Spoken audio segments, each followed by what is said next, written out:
Hello students, welcome to the economics class of plus 1 standard.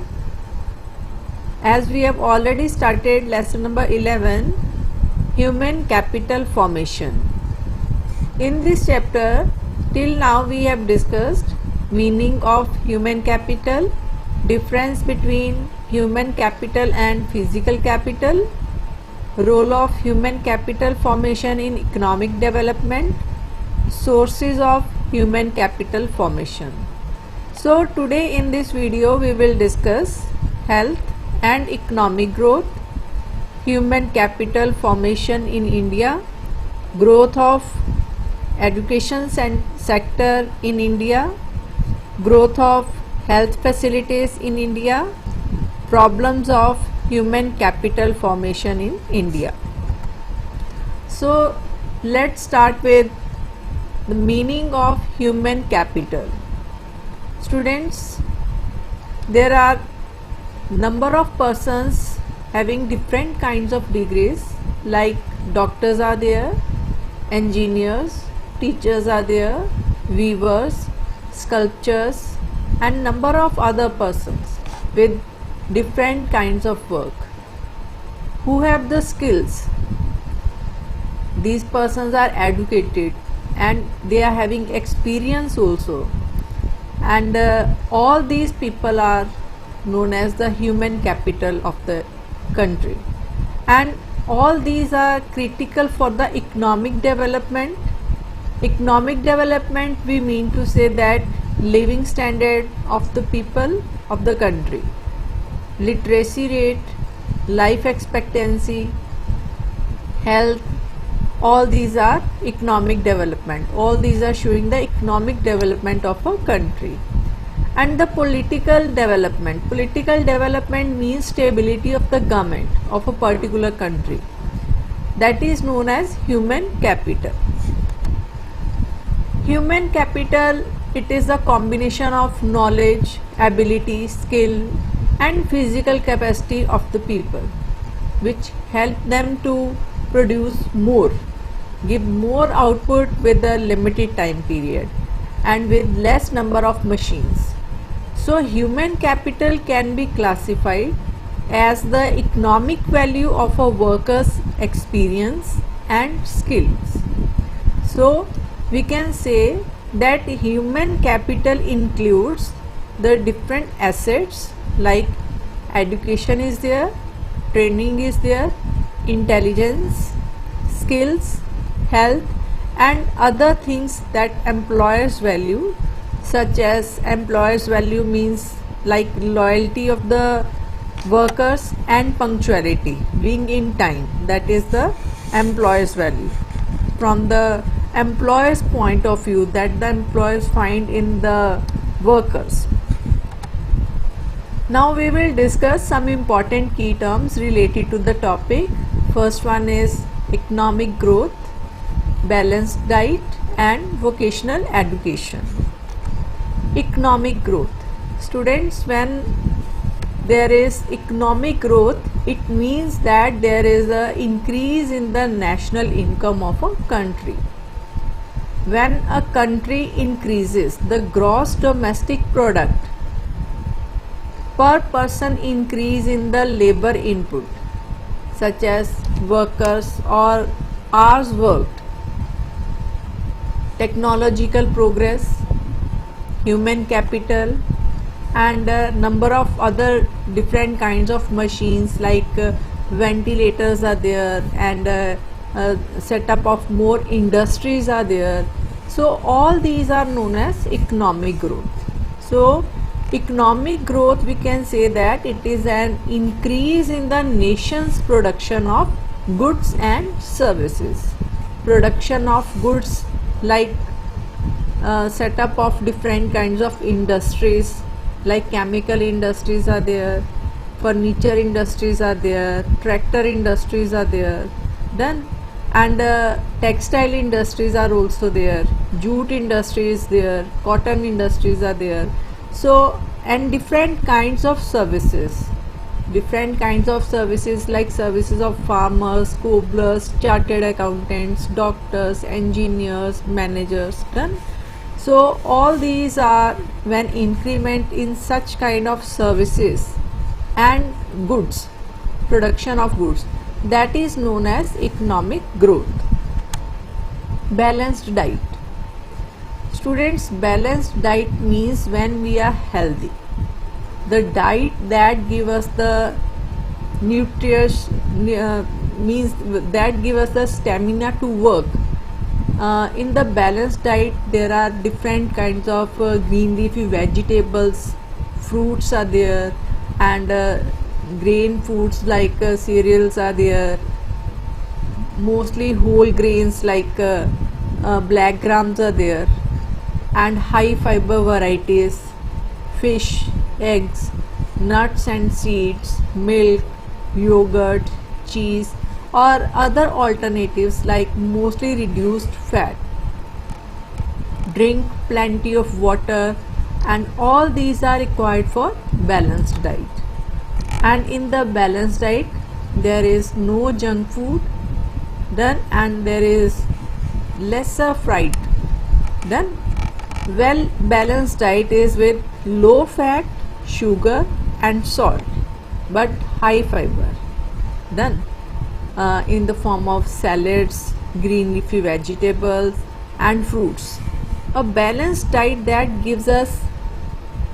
give our body nutrients like carbohydrates, it's there, and lipids means fat, it's there, proteins, vitamins, minerals, water done, and all these things are required to function our body correctly.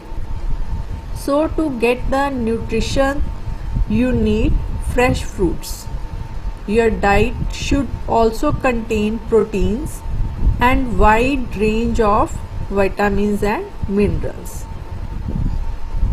Vitamins you can take from different fruits like kiwi is there, banana is there, papaya is there, apple is there, orange done, and in this way you can take the balanced diet that make your body fit, and you can work for the longer hour, and because it increase your stamina. Vocational education. Vocational education means like when some people are working in offices, office secretaryship is there, stenography and computer applications are there, accountancy and auditing is there, marketing and salesmanship, banking, retail, financial market management, business administration. All these are the examples of vocational training or vocational education. So vocational education, we mean to say that education that prepares the students for work in a specific trade, a craft, as a technician, or in professional vocations such as engineering, accountancy, nursing, medicine, architecture, lawyers. All these are vocational education. So we will discuss health and economic growth, health services, health expenditure under the heading of health and economic growth. Next we will discuss contribution of improved health in economic growth and things necessary for good health, under which we will discuss balanced and nutrient diet, healthcare facilities. First of all, we will start with health and economic growth. Under this, health services are there. Students, health is the important source of human capital formation. This includes healthcare services like hospitals, dispensaries, health camps. All these are included in the health services, and medical education also. to provide personnel for the creation and maintenance of health facilities. Good health increases the physical capacity, means stamina of a person to do any kind of work of human beings done. So the investment in health results in upgradation of the quality of human being, like skill, experience, ideas as a producing factor. Under the health and economic growth, a person with good health can give the better production by working for longer hours without any kind of health problem. So if the workers and the government spends on health, what will happen? Sick persons may be fit for the work sooner, and without any interruption they can increase their production. Therefore, expenditure on health by the government as well as by the common people are important in building and maintaining a productive labor force. Health expenditure may take various forms, like health expenditure like preventive medicines, means vaccination, curative medicine like treatment of illness, social medicine like spread of health and literacy, provision of clean drinking water and good sanitation are the various forms of health expenditure. Good health improves the quality of life. This we know. Improved health contributes to economic growth. In what ways good health contributes the economic growth? We will discuss. Like good health increases the efficiency of the workers, and good health reduces production loss, means wastage, that is caused by the workers' illness. Then delays, that is also be reduced with the healthy workers.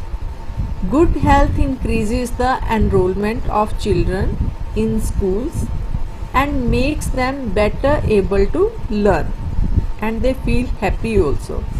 Prosperity will be there with good health in the economy.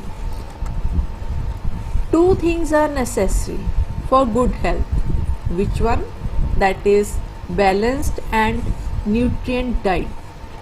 Then carbohydrates should be there in our food, fat it is there, proteins, vitamins, minerals and water.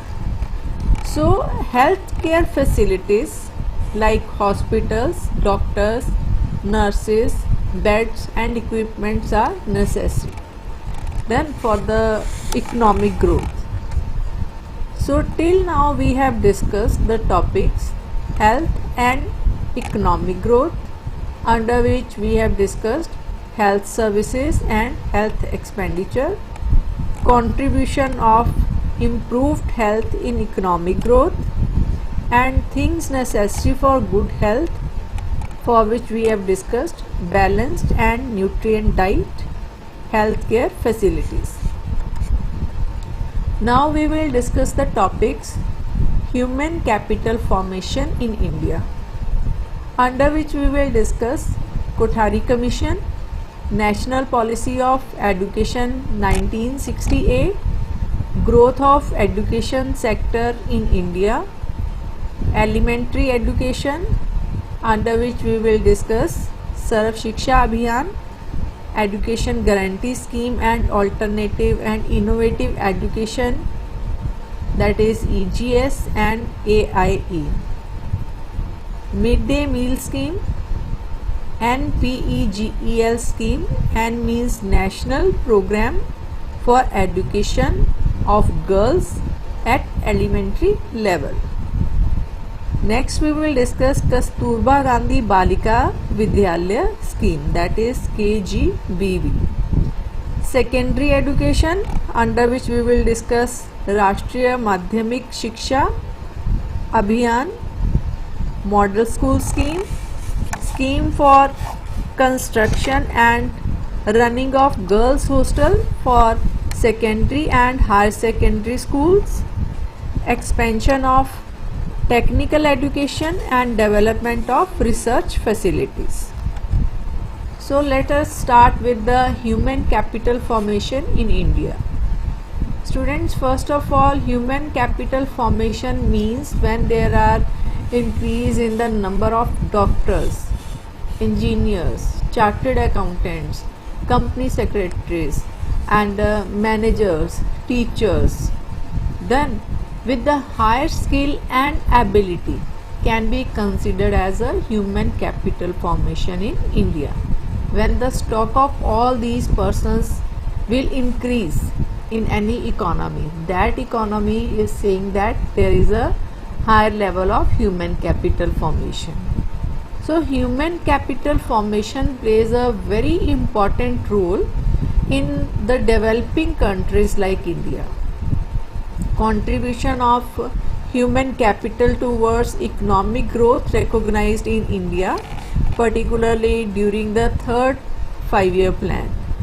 During the third 5-year plan, there were construction of dams, cement and fertilizer plants. These were set up. Punjab began producing wheat in abundance, and state electricity board was also set up. Secondary education boards were formed, and the state road transportation corporation were formed. So third 5-year plan was known as the best contribution of the human capital towards the economic growth. Human capital formation in India. The Education Commission 1964 till 1966, that is chaired by Dr. D.S. Kothari, that is specially mentioned that education as investment in human resources that plays an important role among the factors which contribute to the economic growth. Now, which factors are contribute to the economic growth? First of all, labor, workers, done, and the production of goods and services. So, and human resources, here we mean that common people which are having in which we can develop the skills by giving them education and different kind of education according to their taste. And these persons, after having experience, they can contribute to the economy by giving the best ideas, innovations done. So the main aim of the Kothari Commission was free and compulsory education and equalization of educational opportunities. Done. Because only educated person knows that how to avoid the wastage and how can we can use our limited resources and we can give the cheap and best to the economy. The concept of investment in education was explicitly adopted by the Government of India in the National Policy of Education 1968. Under this system, there were no barriers of caste and gender. There is no difference between the male and female. Girls' education, it is as important as for the boys' education. Then human resource development plays a key role for the countries with a large population. Growth of education sector in India. First of all, elementary education. The national policy of education saw that free and compulsory education should be provided to all the children up to the age of 14 years. before the commencement of the 21st century, before the beginning of the 21st century. So as a result, the efforts that is made by the government, 94% of the country's rural population have a primary schools within 1 kilometer, and the number of primary and upper primary schools have gone up from 2.23 lakhs in 1950 till 51 to nearly 11.9 lakh in 2009 till 10. The gross enrollment ratio at primary and upper primary levels, means attendance, presence of the children in school, that also risen from 32.1% in 1950 till 51 to 102.5% in 2007 and 2008. The relative share of girls enrollment has increased, means girls also started going to the schools tremendously during the period. According to the survey, the number of teachers in primary and upper primary schools has also gone up. So some important programs for the expansion and improvement of elementary education in the country has started, out of which one of them was Sarv Shiksha Abhiyan, that is SSA program is there. The scheme for Sarv Shiksha Abhiyan was launched in 2001, and the goal of the Sarv Shiksha Abhiyan was the enrollment of all children in school and education guarantee centers, bridging all gender and social category gaps, and universal retention by 2010. Focus on elementary education of satisfactory quality with emphasis on education for life. Under this program, Sarv Shiksha Abhiyan, the central government would work in partnership with the states and the local government and community to achieve the goal of universal elementary education. Free education for all children in the age of till the age of 6 till 14 has been made fundamental right under the Right to Education Act 2009, Education Guarantee Scheme, and Alternative and Innovative Education, that is EGS, Education Guarantee Scheme, and AIE, Alternative and Innovative Education. This is specially designed to provide access to elementary education to children in schools. In order to increase the enrollment, attendance of the students in the school and retain the students in the elementary education, bridge courses and back to school camps have been started.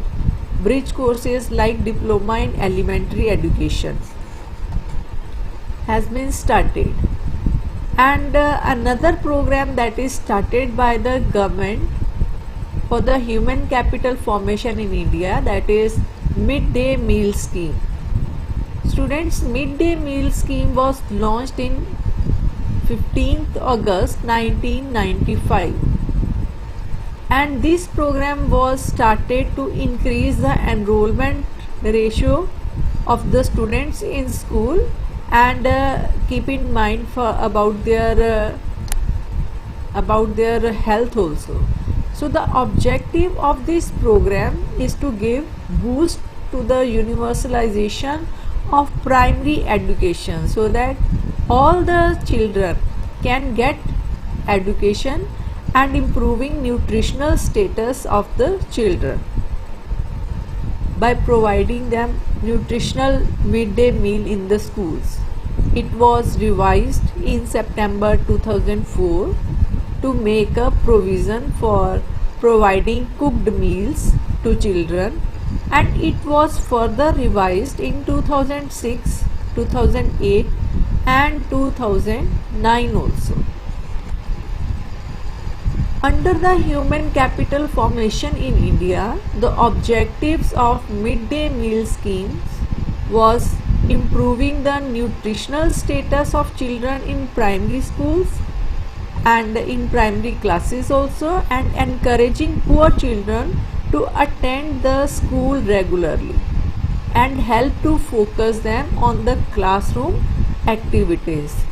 And when the students started coming to school, once they have started coming to school, after that their interest will be increased by seeing the activities, different kinds of activities in school, and providing nutritional support to the children of primary age in the drought affected areas during the summer vacations also. Next we will discuss the NPEGEL scheme. N means National Program for Education of Girls at Elementary Level. So under this scheme, that is a holistic efforts to address obstacles to girls' education at micro level. It is implemented in educationally backward blocks and addresses the needs of the girls who are in and out of the schools. It also reaches out to the girls who are enrolled in school but do not attend school regularly because they are busy in some other works. They are earning hands, they are giving the financial support to their families.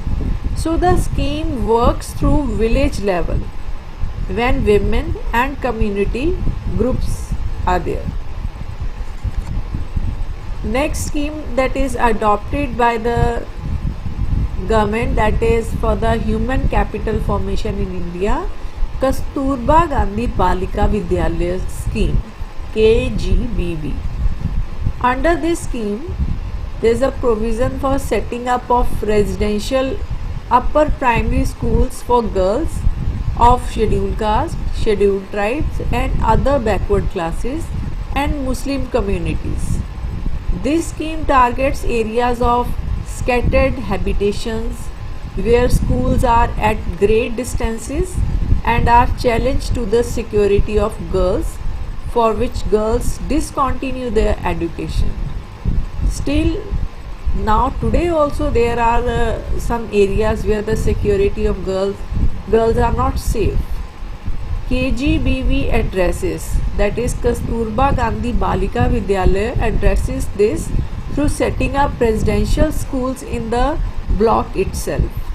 The scheme provides for a minimum reservation of 75% seats for girls from scheduled caste, scheduled tribes and other backward classes and minority communities, and 25% for girls from BPL families. BPL means below poverty line families, where the people lives hand to mouth and their earnings are they are failed to earn the basic amenities of like food, shelter and clothes also, and those families are known as the below poverty line families. Other programs also started by the government. There are number of other programs that is initiated with the view to expand and improve the elementary education in the country, out of which some are I have written here, typed here, like Lok Jambish is there, Mahila Samakhya is there, and National Bal Bhavan programs are also started by the government for the improvement in the human capital formation in India. Next, that is a secondary education. For the universalization of the secondary education, it has decided to launch a scheme for the universalization of the access to the secondary education and improvement of quality at a secondary stage during the 11th plan. Secondary education like after 8 till plus 2, secondary then higher secondary. 11th and 12th, that is for higher secondary school. And the main objective of the program is to make the secondary education of good quality available and accessible and affordable to all young students. Following are the main programs that is implemented in the country in the sphere of the secondary education. Secondary level institutions in the country increased. Enrollment also increased.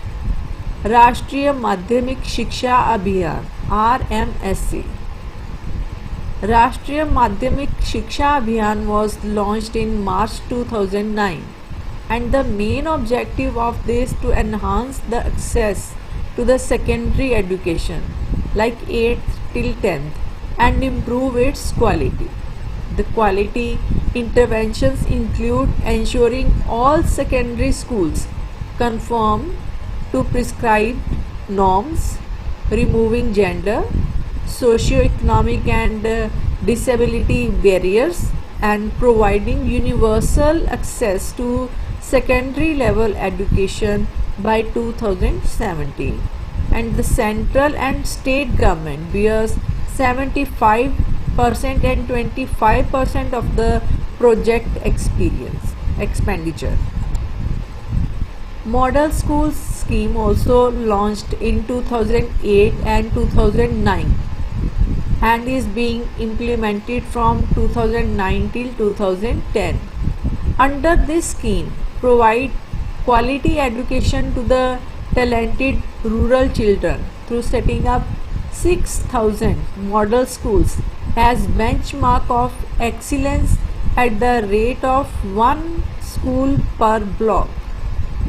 This scheme is to be implemented by the state government societies. Model school scheme. Scheme for construction and running of girls hostel for secondary and higher secondary schools. Students secondary school, as already we have discussed, 8 till 10, and higher secondary schools like +1 and +2. This scheme was launched in 2008 till 9 and is being implemented from 2009 till 10.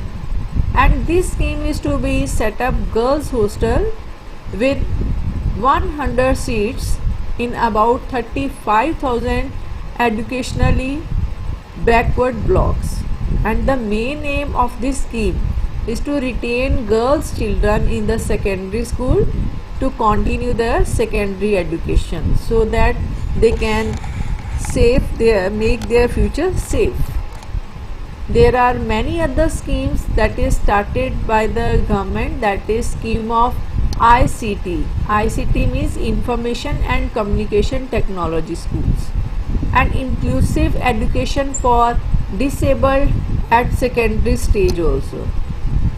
Quality improvement in schools, vocational education it is given, and a national open school scheme was also launched.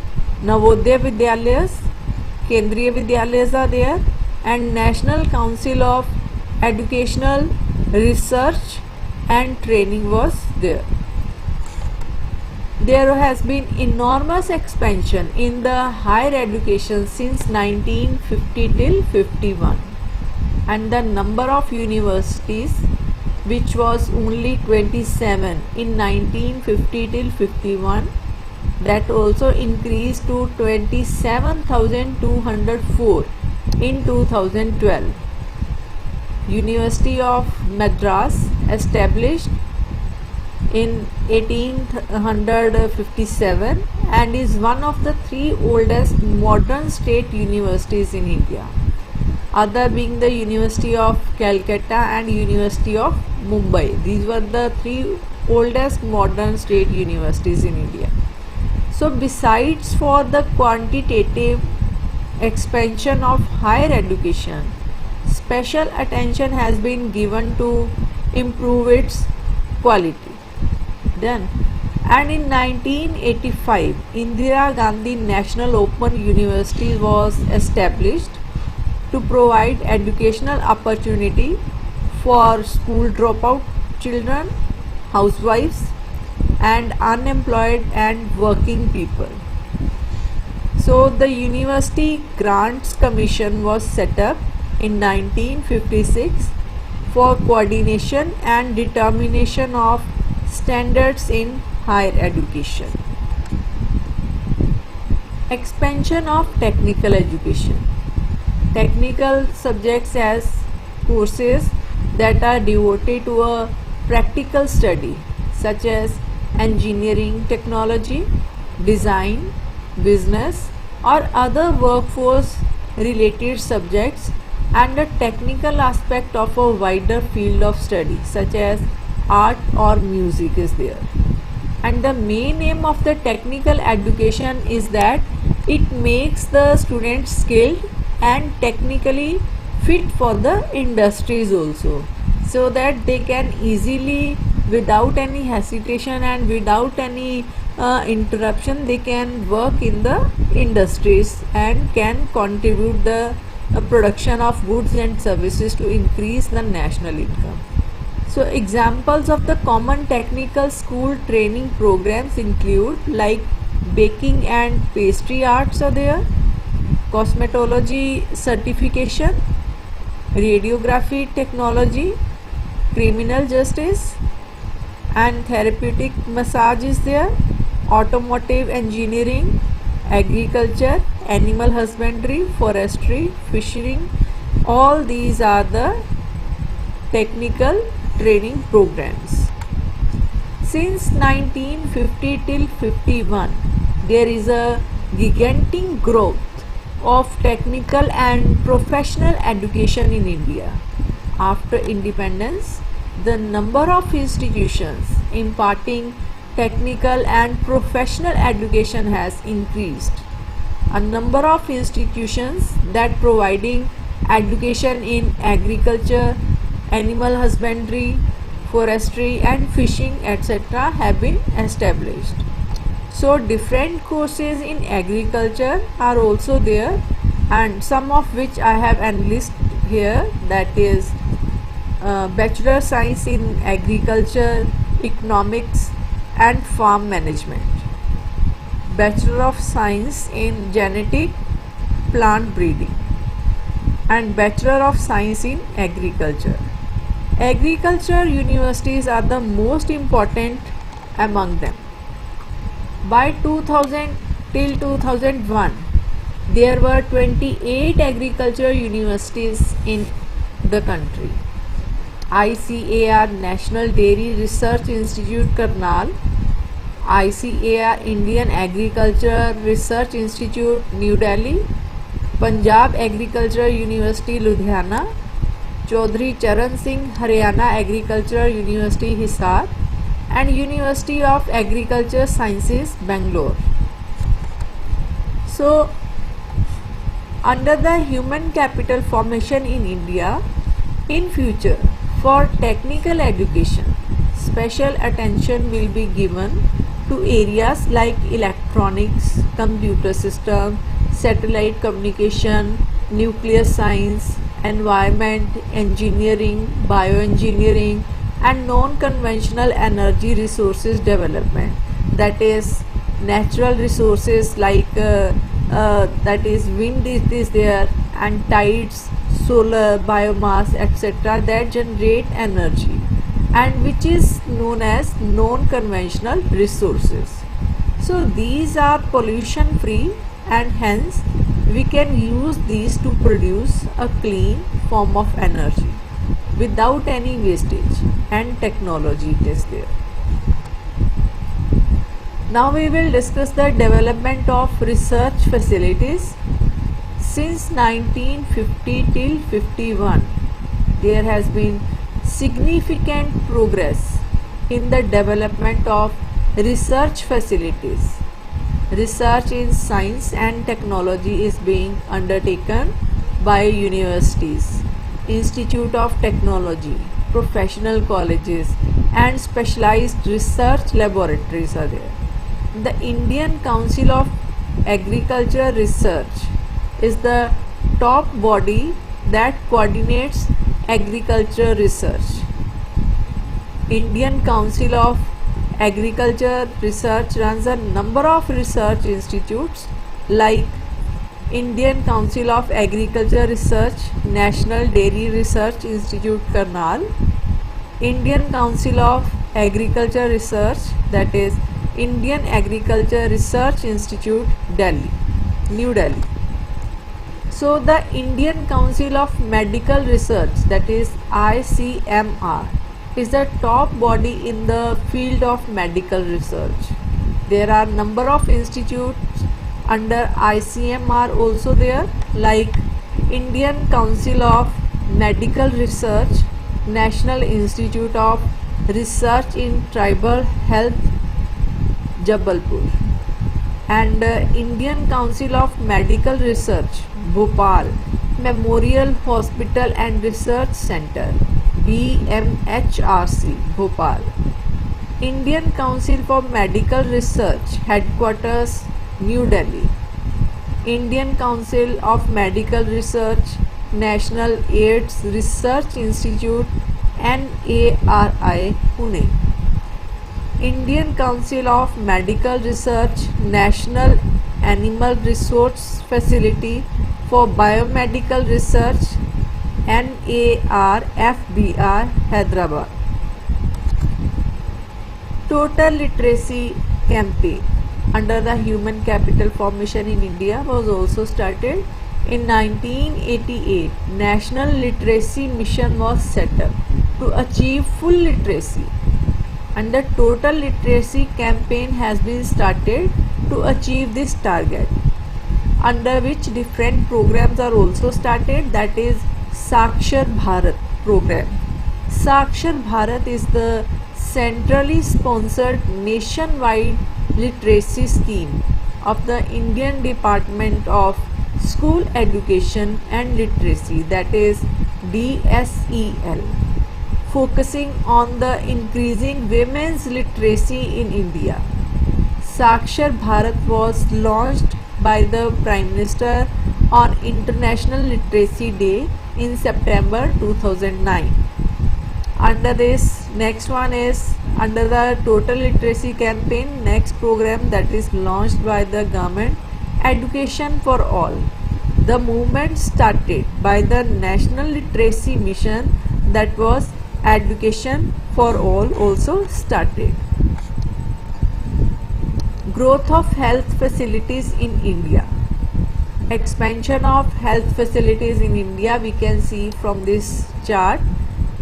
Number of doctors, that is increased from 61,840 to 8,83,812 in 2012, and the number of nurses also increased from that is 1,65,500 to 2,12,466, and the number of medical colleges also increased from 28 to 321. Number of beds in the hospitals also increased, and the number of hospitals and dispensaries also increased, and the number of community health centers increased. Number of doctors per 10,000 population also increased.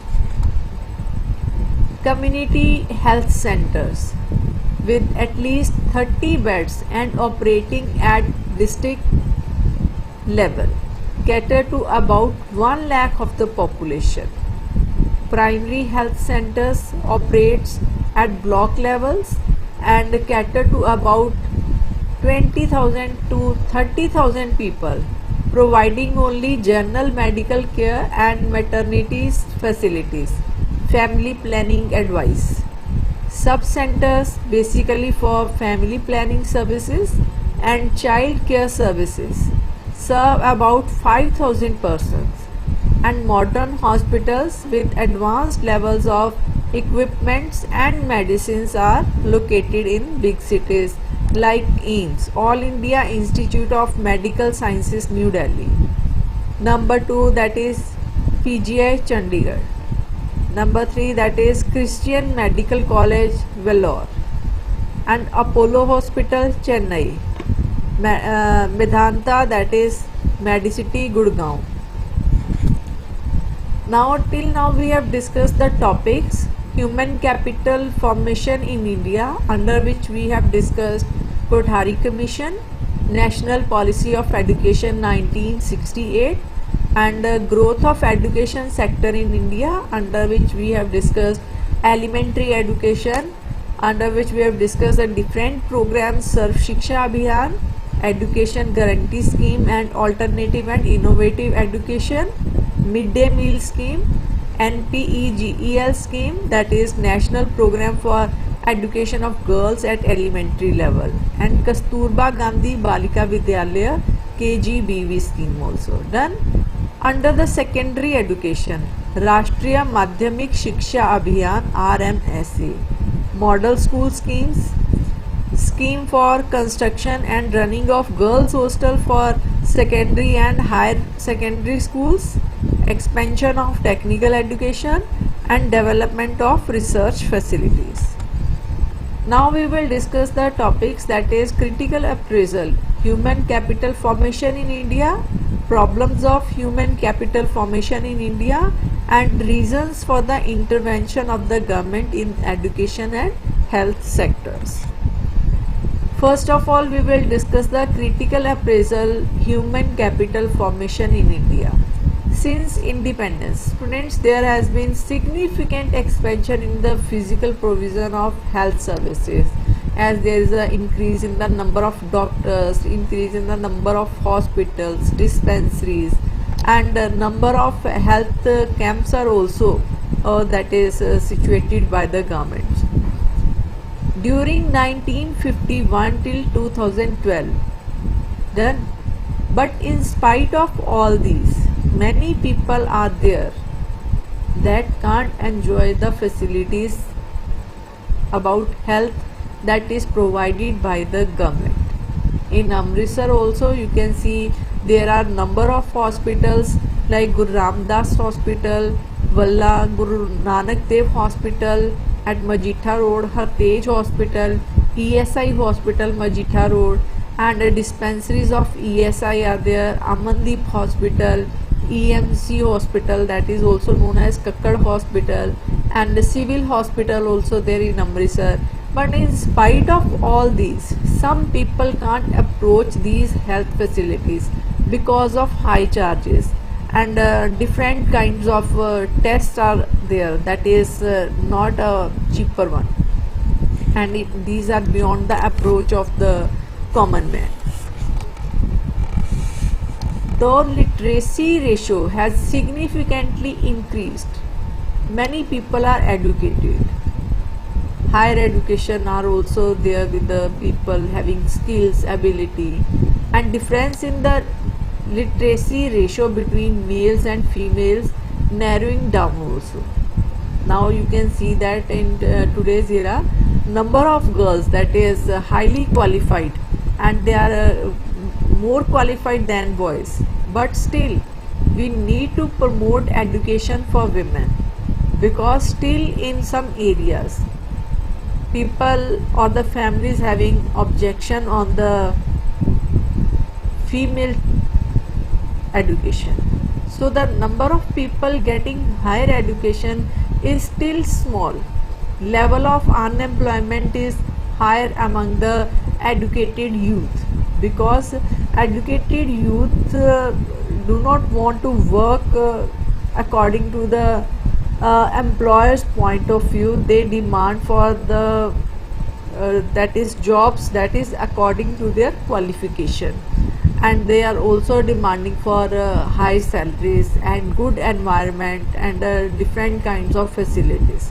So there is a need to allocate more funds for higher education by the government also.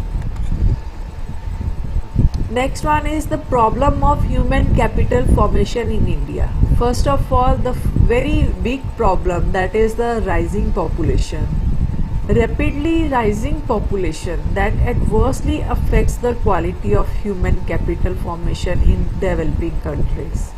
In India, 2020 population, it is estimated at this level, and people at mid-year according to United Nations data, UN data. India population is equivalent to 17.7% of the total world population, and India ranks number 2 in the list of the countries by the population. And this is a long-term process also, that is human capital formation, not a task of 1 day or 2 day or 1 year or 2 year. It is a long-term process that we can increase the literacy among the youth also, and give them the higher education. And next point is high regional and gender inequality. Still in India, majority of Indian women are facing the problem of gender inequality and discrimination. Partiality with them is there.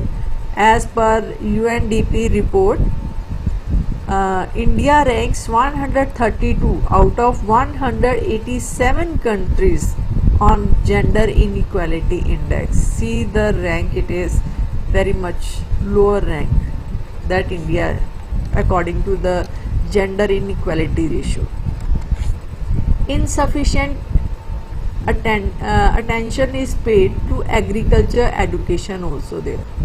That is also a big problem or hurdle in the human capital formation in India. Government expenditure on education is still quite low, that is 3% to 4%, than the desired level, that is of 6%. Next problem is a privatization. Privatization of education has created a wide gap between the access level for rich and poor. Public schools for the rich and government schools are for the poor. And moreover, the education that is provided in the government schools, that is not up to the mark. No doubt teachers are highly qualified, but in spite of all these, teachers are not ready to transfer their knowledge to the students. Moreover, no regular studies are there, and fake results are also there sometimes. Then, so malnutrition also a big hurdle in the human capital formation. Indian workers suffer from malnutrition due to non-availability of safe drinking water, unhygienic houses are there, and poor sanitation, which results in the poor health, and insufficient on the job training in agriculture sector also, and high poverty level. And this poverty level also a hurdle among the education, because the students in the government schools also from the poor families, and these families are cannot support knowledge wise to the students.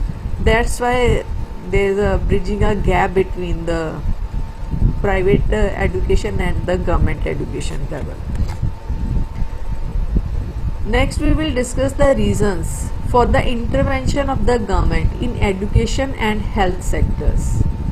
Despite being the fastest growing economy in the world after China, India has shown no progress in its ranking among the countries on the Human Development Index. Human Development Index showing the knowledge and quality of life expectancy ratio and literacy ratio. So according to the UNDP Human Development Report 2009, India has been ranked at 134th place for the year 2007 among 187 countries. India has made steady progress on the human development from 0.427 in 1980 to 0.547 in 2011, and the maximum human development index value is 1 and the minimum it is 0, among which the India has made a steady progress here. Now next one is expenditure on education and health are very crucial for the growth of a nation. So the private providers of education and health services need to be controlled or regulated by the government, otherwise the gap between rich and poor will be increased. Rich can enjoy the facilities of education and public schools also, and but it is not in the approach of the poor person because of their negligible incomes it is there, from which they can't save much. Now we have discussed the topics: critical appraisal of human capital formation in India, problems of human capital formation in India, and reasons for the intervention of the government in education and health sectors. And hope students you all have understood the topic. Now kindly note down the homework. Our first question is, define the following terms with examples: economic growth, balanced diet, vocational education. Our second question is, what are the main problems of human capital formation in India? Third question is, explain how can expenditure on health bring about economic growth. Question number 4 is, trace the relationship between human capital and economic growth. And students, please go through the links on the YouTube also for more clarity, and hope you all will complete your homework in your fair copy for better learning. So thank you students for listening.